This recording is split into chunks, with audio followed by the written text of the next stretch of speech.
E aí, pessoal, tudo bem? Serei bem breve nessa introdução, porque tem muita informação e muito debate acerca desse jogo, Botafogo e São Paulo, quartas de final da Libertadores, jogo de ida no estádio Newton Santos. Vou trazer aqui muitos cortes da mídia tradicional falando sobre esse jogo e, claro, eu, como torcedor do Botafogo, estarei no final do vídeo dando a minha opinião sobre essa partida. Então eu peço que você assista até o final para não perder nada e, claro, que deixe o seu like nesse vídeo e se inscreva aqui nesse canal. E o meu fogão encara o Botafogo amanhã. Esse jogo pela... Botafogo contra Botafogo? São Paulo. Eu tô tão nervosa. Lyon. Botafogo. Lyon. Apesar que o time titular contra o time reserva é melhor que muito jogo por aí. Olha muito lá, jogo. é o São Paulo, gente, pela Libertadores. E tem no elenco uma peça muito importante para boa fase. O argentino Thiago Almada. Falamos muito dele por aqui ontem. Tá jogando nada. Com ele em campo, o Fogão tem uma excelente média de gols por partida. Olha só. A presença de Thiago Almada no Botafogo é o caso clássico de expectativa e realidade. E nisso, a realidade é muito mais animadora que a expectativa. O argentino, que se tornou a maior contratação do futebol brasileiro, começou a mostrar para o que veio. Desde que Almada começou a atuar na equipe, o time marcou 10 gols em 5 jogos, uma média de 2 gols por partida. Sem Almada, são 35 gols em 21 confrontos, aproximadamente 1,66 bolas na rede por jogo. O aumento é de pouco mais de 20% com o argentino em campo. Hoje, o alvinegro tem o melhor ataque do campeonato com 45 gols nas 26 rodadas. Almada terá um curto período no Botafogo. De olho na Libertadores, o jogo diante do São Paulo nesta quarta é o tipo de confronto em que se espera um poder de decisão por parte do jogador. E esse crescimento de Almada, que fatalmente contribui para o melhor desempenho da equipe, é o que o torcedor precisa para elevar a confiança e tirar da garganta o grito de campeão. É um jogador importante e aí, aos olhos do todo, né? Muita gente só o percebeu na última partida. Sim. Mas quem entende futebol, quem gosta, quem aprecia, já percebeu e assiste aos jogos do Botafogo que ele já é um jogador importante desde que chegou, Lucas Pedrosa. Sim. Tanto que ele já chega, já faz uma duplinha ali com o Savarino e já se consolida ali. Se a gente tinha um Botafogo muito... quem será que vai jogar? Vai ser o Tiquinho assim? Vai ser o Igor Jesus assado? Quando chega o Thiago Almada, fica super estabelecido como é essa formação do Botafogo. Como você escalaria o Botafogo? Pra quando? Pra amanhã. O de sempre, não é mesmo, meus amores? Vamos lá, eu colocaria o meu querido John. O Vitinho tá ok, né, gente? O Vitinho tá ok? A gente tem que ver essa questão da minutagem do Vitinho. Ele mesmo falou, posso entregar mais. A gente teve o quanto ele fica confortável, mas Sim. eu já eu entraria com ele novamente. Bastos, Barbosa, e aí ali pelo lado esquerdo, o Alex Telles não consegue, eu acho que 90 ainda.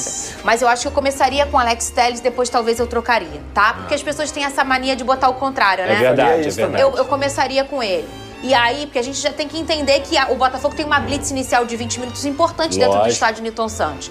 Aí eu começaria com o Gregory, Marlon Freitas, Almada, Savarino, Luiz Henrique e... Igor Jesus. Igor Jesus. Igor Jesus, no momento, o momento é do Igor Jesus. Mas ninguém pode desprezar que quando o Tiquinho entra, ele sempre entra muito bem. Sim. E eu acho que o Tiquinho, ele é um caso como o Eduardo. O Tiquinho e o Eduardo, eles precisam começar a performar para você começar a ver a performance, sabe? Entrar não é o fator deles principal. Eu acho que os dois têm essa característica de deles terem que começar o jogo para mostrar o que podem. Mas, ô Pedrosa, você começaria do jeito que eu comecei também? Sim, esse é o melhor Botafogo do ano de 2024. Eu acho que o Igor Jesus está no momento iluminado. O Thiago Almada é um cara que flutua durante o campo inteiro, ele dá muita qualidade, porque dificilmente ele perde a bola, ele sempre tenta algo diferente também. O Savarino é o craque oculto do Botafogo, é aquele que muita gente não fala, mas está sempre participando.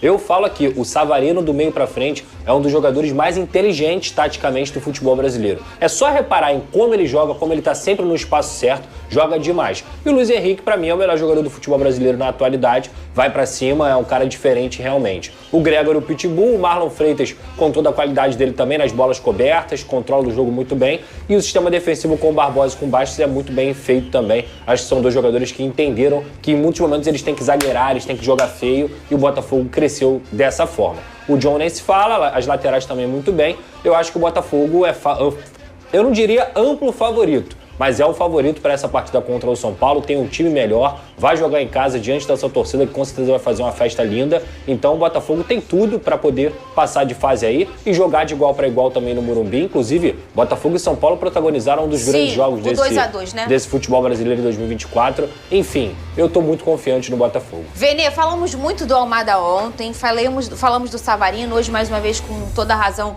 o Pedrosa destacando esse jogador, mas a gente já falou quase que a temporada toda desde que ele chegou, desse jogador, mas eu queria mostrar não só a qualidade dele, mas a vontade de vencer um título, que é esse garoto aqui. Cadê? Olha, esse é o gol do Thiago Almada. Reparem na reação do Luiz Henrique.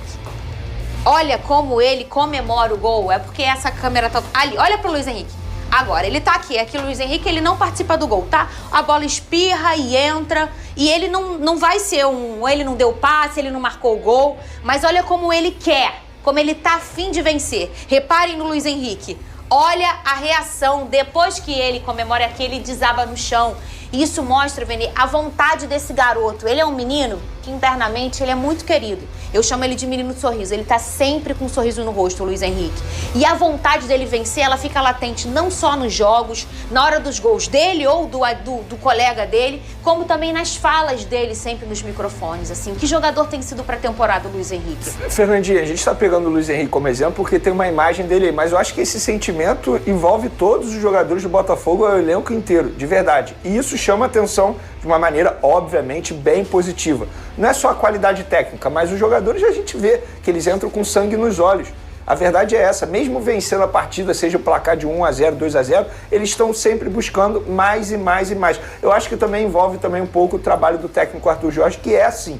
Ele é assim, a gente vê a todo momento eles na beira do gramado pedindo mais, exigindo mais dos atletas, independentemente do placar. Verdade. A gente está vendo a imagem do Luiz Henrique, mas esse sentimento envolve o elenco todo do Botafogo. E eu acredito que deve envolver mais ainda os jogadores que fizeram parte da temporada passada e que continuam em elenco. Eu fico imaginando a vontade de vencer do Marlon Freitas, Você viu a vontade de vencer do Tietê. Perfeito. Porque foram jogadores que viram o título do Campeonato Brasileiro nas mãos e deixaram escapar. Então, obviamente, nessa temporada eles querem dar uma resposta, não só para eles, mas também para o torcedor do Botafogo, que está marcando presença no Newton Santos e fazendo bonitas festas. Nesse jogo mesmo aqui, quando encerra o jogo, o Marlon ia bater ele pega a bola na linha de escanteio, ele abraça a bola também de uma forma bem parecida. E eu acho que esse sentimento tem que envolver qualquer atleta. Por exemplo, essa é uma grande virtude do Vasco da Gama.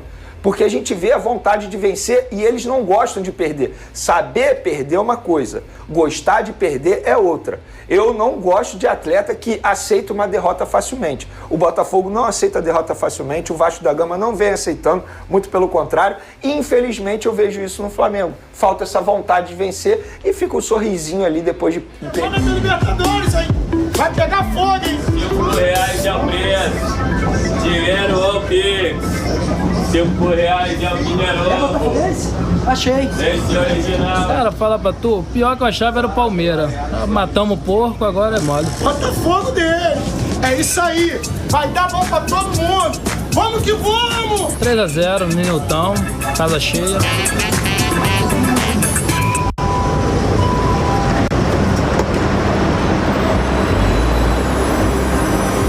Nas duas primeiras participações em Libertadores, o Botafogo foi à semifinal. O máximo que o clube conseguiu até hoje. É o único time carioca que não tem esse título, mas é o que vive o melhor momento. Serão dias intensos no Rio, a capital da Libertadores.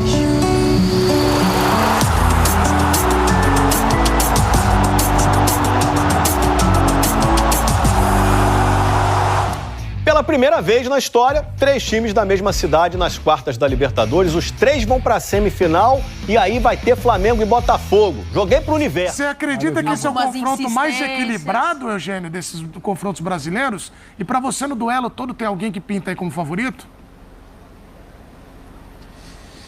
Eu não acho que seja o mais equilibrado, não. Acho que o mais equilibrado é o do Fluminense com o Atlético Mineiro. Eu acho que tem favorito sim, esse favorito é o Botafogo. Por tudo que esse Botafogo tem feito na temporada, o Botafogo é o líder do Campeonato Brasileiro. O Botafogo eliminou o Palmeiras dessa Libertadores, jogando a segunda fora de casa. Teve aquele sufoco no final lá, mas conseguiu passar. E o Botafogo tem um investimento, hoje tem um ataque, apesar dos desfalques, né? Que não tem o Júnior Santos, que não tem Eduardo, que não tem Jefinho, né? Ainda assim é um ataque que pode chegar a 100 gols nesse duelo, 100 gols marcados na temporada. Então, para mim, ele é favorito. Agora, mata-mata. Ô, Edu, me diz uma coisa. Você, quando era criança, você lutou judô? Porque as famílias costumavam botar as crianças para lutarem em judô. Sim. Pelo menos na minha época. Você chegou Verdade, a lutar na judô? escola, tudo. Sim, claro, lutei. Então, o judô é o seguinte, judô também, se a gente for pegar, por exemplo, MMA, uma coisa é a luta quando você está em pé, não é isso? Isso. A luta você em pé, tá ali, pega daqui, puxa o kimono. Quando vai pro chão, nivela. Não nivela? Então mata-mata é luta no chão.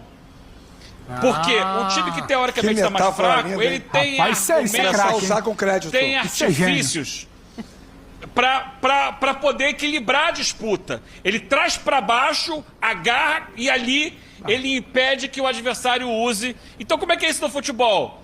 Você no mata-mata você pode passar sem fazer gol. 0-0, 0-0, passa no pênalti. Você mata o tempo, você faz ali uma cera, você segura um pouquinho, você vai pro disse-me-disse, provoca.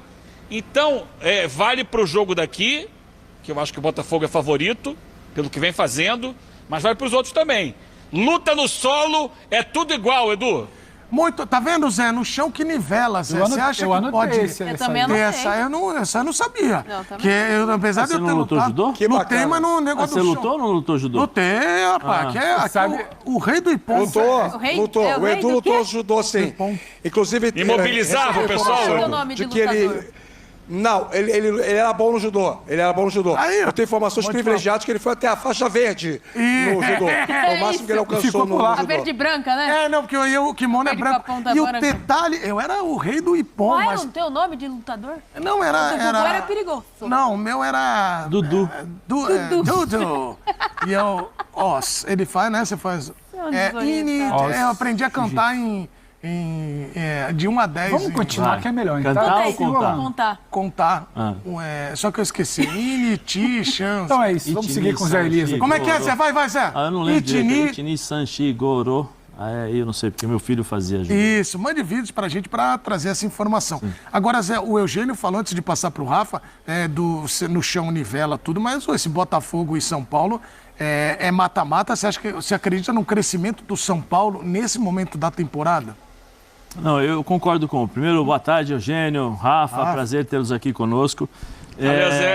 Eu concordo com o Eugênio que quando você vai para o chão, você acaba nivelando muito, mas depende da faixa, né? Faixa branca com faixa preta, às vezes essa questão ele acaba... Mas as faixas são parecidas aí, ó. Sim, não, mas eu vou chegar lá, né, Eugênio? São Paulo. Eu vou chegar lá. Às vezes as faixas, essa diferença de faixa, muitas vezes não tem como você, mesmo no chão. Esse jogo, São Paulo e Botafogo, eu vejo o São Paulo tendo condições de brigar com o Botafogo nesse sentido, de dificultar a vida do Botafogo. Eu acho que o Botafogo é mais time que o São Paulo. O Botafogo tem uma forma de jogar que é muito difícil, em questão de 90 minutos, com intensidade, força física.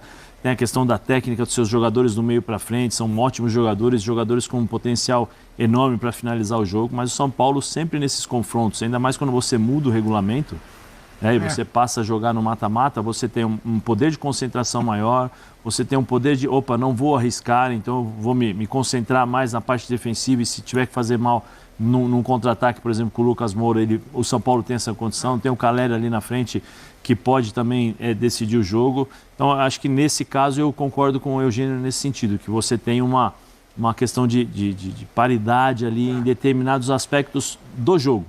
Mas eu vejo ainda o Botafogo ainda superior ao São Paulo, mas vai dar jogo bom. E, Nath, dá jogo, né? A gente tá falando dessa questão, mas... Dá jogo se o São Paulo jogar mais. Mas muito mais o São Paulo. O Pedro lembrou dos últimos jogos? Como disse o Eugênio, eu concordo também, é Shido, né? É a punição quando você não vai pro confronto. No futebol, ninguém vai tomar cartão porque não tá jogando. Então, eu acho que se o São Paulo... Mas mesmo defensivamente... Às vezes não é com a bola. Se o São Paulo escolher travar o jogo... Um pouco. Não, é que o São Paulo, nos últimos jogos do Campeonato Brasileiro, nos últimos jogos no contexto geral, caiu um pouco de produção. A organização coletiva ali da equipe, você pode questionar algumas questões, você pode questionar o Zubeldia em algumas insistências na distribuição de jogadores. Desempenho individual, o Lucas não foi bem fim de semana, o Luciano não está bem. Exatamente. Assim, o São Paulo e Libertadores, isso aí é um conjunto que combina muito bem, né? Uma dupla que se entende muito bem, se falam muito bem. Acho que está muito aberto. Se eu tivesse que colocar em fichas aqui, 55-45. Mas o São Paulo precisa se reorganizar ali coletivamente. O Zubeldia precisa ter coragem de fazer algumas alterações que o time precisa dessas alterações para começar a responder coletivamente. Eu acho que, por exemplo, o André Silva, né? Eu acho que ele poderia jogar no lugar do Luciano. Joga aberto pelo lado direito. O William jogou bem pelo... invertido, né? Pé invertido. Aí você tem o Lucas Moura chegando por dentro, que aí você segura um pouco... Eu gostei muito do Marcos Antônio domingo, hein? Segura um pouquinho mais. Eu ia falar do Marcos Antônio, como ele dá dinâmica, né? Ele dá intensidade no jogo, ele faz essa bola rodar rápido. Isso é muito bom para o São Paulo. Por um momento, o São Paulo tinha uma questão de homens ali na função do Marcos Antônio. Aí ele passa a ter o Marcos Antônio. Também gostei muito dele domingo. Depois foi a reclamação, a lamentação, porque você perde o Ferreirinha. Cada um ao seu modo, você consegue compensar quando o William entra muito bem por ali. Só que você para de ter a participação do Lucas, você para de ter a participação do Luciano, principalmente em jogo grande. O Luciano é um cara muito importante. O Luciano é um cara, é o típico jogador que ele gosta desse tipo de confronto, desse tipo de duelo. Talvez ele vai te entregar instabilidade, talvez ele vai te entregar algumas questões comportamentais até em outros jogos, mas em jogo grande é um cara que você olha e não pode descartar. Você parou de ter isso. E é óbvio que você para de potencializar uma série de coisas, até a bola que levanta para o Caleri, para um monte de gente. Agora, então, Pedro... ele parou de ter questões individuais que um time bem ajustado, o individual ajudava a resolver. Mas o Eugênio chama lá. Eugênio, fala aí, por favor, Eugênio. Não concordo com nenhuma dessas leituras. Daqui a pouco o Rafa vai falar que não concorda com nada. Não, já começou, tá bom, assim é bom. Ele tá só fazendo assim com a cabeça. Ele tá do contra. Mas sobre o Luciano, eu concordo, assim, eu gosto do Luciano. Sim. Acho um jogador que não se esconde do jogo, que realmente jogo grande, ele tem personalidade. Mas recentemente teve um jogo com o Palmeiras, que ele foi lá, fez o gol, tirou a cabeça e levou o cartão amarelo. Daqui a pouco levou o segundo cartão amarelo e foi expulso. Tem que saber medir, porque expulsão em mata-mata é muito problemática. Você tem que saber equilibrar a vontade de participar com o passar do ponto. Ô, Rafa, o que você tá indignado? Porque eu tenho que... Vai, o que você tá indignado? Não tô indignado, não. Gesticula, mexe cabeça. Tá discordando dos companheiros. Vai, arrebenta, então. Não me sei ainda não. Assim, eu tô discordando dos companheiros. E vou dizer por quê, assim, nós estamos debatendo um confronto amanhã, com todo respeito à opinião de todo mundo, evidentemente, e principalmente do fã de esporte, que vai mandar os vídeos que você tanto espera, Edu. A gente está debatendo um jogo de dois times que vivem momentos bem diferentes. Um Botafogo sustentável, que lidera o Campeonato Brasileiro, que eliminou o Palmeiras da Libertadores da América, contra o São Paulo, que ganhou com o time reserva do Cruzeiro no último fim de semana, mas antes desse jogo era muito questionado sobre vários aspectos. Potencial de construção, variação de jogo. Mas a gente está concordando, A discussão sobre o São Paulo é tão fina... Sim, a discussão é tão fina, mas vocês estão trazendo elementos que podem favorecer o São Paulo no jogo de amanhã. E assim, eu não consigo enxergar... A perspectiva do São Paulo para o jogo de amanhã, na teoria, é o William Gomes. Fala do Luciano, nem se sabe se ele vai ser titular no jogo de amanhã.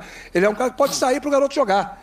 Pode ser que o Zubeldia escale o time com 3 volantes, tire um homem de lado, para compactar o meio-campo e tentar parear com o Botafogo no meio-campo e aí começar a causar esse desconforto que o Eugênio fez menção há pouco. O Botafogo tem muito mais argumento que o São Paulo. 55-45, para mim, é uma posição, uma distribuição de fichas, de percentual muito conservadora pela história do São Paulo, pelo peso que o São Paulo tem na Libertadores. Ninguém discute isso, o tamanho do clube, pelo amor de Deus, não tem nem direito de falar sobre isso. Agora, bola por bola, para mim, o Botafogo joga bem mais. Eu meto aí 65-35 com tranquilidade. Olha aí! A gente tá falando de confronto ou do jogo de amanhã? Não, mas eu acho que eu tô Jogo falando. de amanhã. Eu tô falando. Jogo de amanhã. Não, mas eu tava falando do confronto. Não, mas eu acho que. Jogo de amanhã. Eu não acho que a gente tá discordando dos melhores Mas o jogo da volta é condicionado para acontecer amanhã.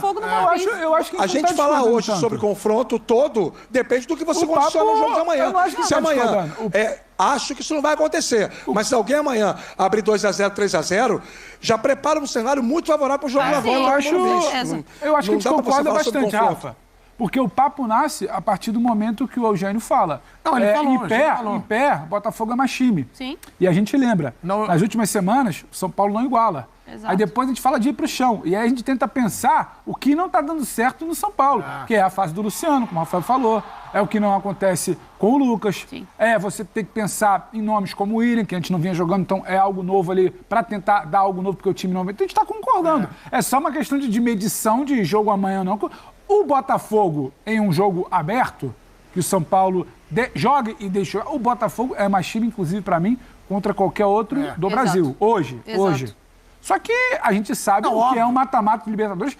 E a gente sabe, até inclusive, a posição no brasileiro que é o São mostra Paulo isso. no mata-mata. Com todas as limitações, o São Paulo passou a ser, do ano passado, pouco antes para cá, um time competitivo. Desde aquela final que ele vai, a Córdoba que ele não vence, que a gente falava da importância de você voltar a frequentar esse tipo de ambiente, São Paulo voltou a ser um time competitivo. Então, independentemente da fase técnica, que eu acho também hoje que não é boa, ele pode causar problema pro Botafogo nisso, porque bola por bola também tô com Rafa, 65, 35, 70, 30, 60, 40, como queiram. Só que o duelo de mata-mata, onde quase sempre um primeiro jogo é do time da casa tentando sair para fazer e o outro time que tem menos recurso no momento segurando e travando, ele pode ir a tal da luta do chão que o Eugênio fala. Não é que o São Paulo hoje esteja em pé de igualdade com o Botafogo. Agora, só eu preciso liberar o Eugênio, agradecendo a enorme audiência. Eugênio falou que tá no chão, nós estamos aqui, nós estamos subindo cada vez mais. Obrigado aí pela audiência, mandem vídeos pra gente. Mas eu posso saber. Só terminar minha... Não dispensa o Eugênio antes de falar comigo. Não. Ele tem que liberar, que o homem tem que almoçar. Não, só terminar a minha explanação em relação ao que eu acho que é, por exemplo, se o São Paulo jogar com o Luciano, dentro da explicação do Eugênio, o São Paulo pode correr o risco de jogar com um homem a menos. Um homem a menos contra o Botafogo, a fase do Luciano tá pra isso, muito, porque assim, o Botafogo precisa, para você enfrentar o Botafogo, você tem que ter os 11 jogadores jogando, participando do jogo, competindo o tempo todo. Se você deixar o Botafogo com a superioridade numérica, é complicado, porque é um time muito objetivo e tem um poder de decisão muito, muito rápido. Em 3 toques eles podem decidir. Então, meu amigo, vamos por uma vitória, uma boa vitória nesse jogo de ida da Libertadores. Daqui para frente, todo jogo será o jogo da vida, inclusive no Campeonato Brasileiro. Então não existe esse negócio de poupar jogador no Brasileiro. Não, todo jogo até o final será uma final, cara. Então é ir sempre em todos os jogos até o final da temporada com o que tiver de melhor, lutando nas duas frentes igualmente nos 2 campeonatos, Brasileiro e Libertadores, tentando os 2. Mas a gente precisa ser campeão, cara. A gente precisa gritar é campeão. A gente precisa gritar é campeão. Nós, torcedores do Botafogo, precisamos disso. Foi muito doloroso o ano passado. Eu senti muito a perda do título, de verdade.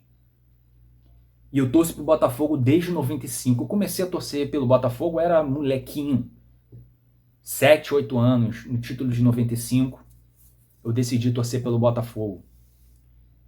Porque na minha cabeça aquilo ia acontecer muitas vezes. Eu ainda ia gritar campeão muitas vezes. Mas, de lá para cá, título importante não veio. Então, tem que ser nesse ano de 2024. É isso. Eu fico por aqui. Um abraço.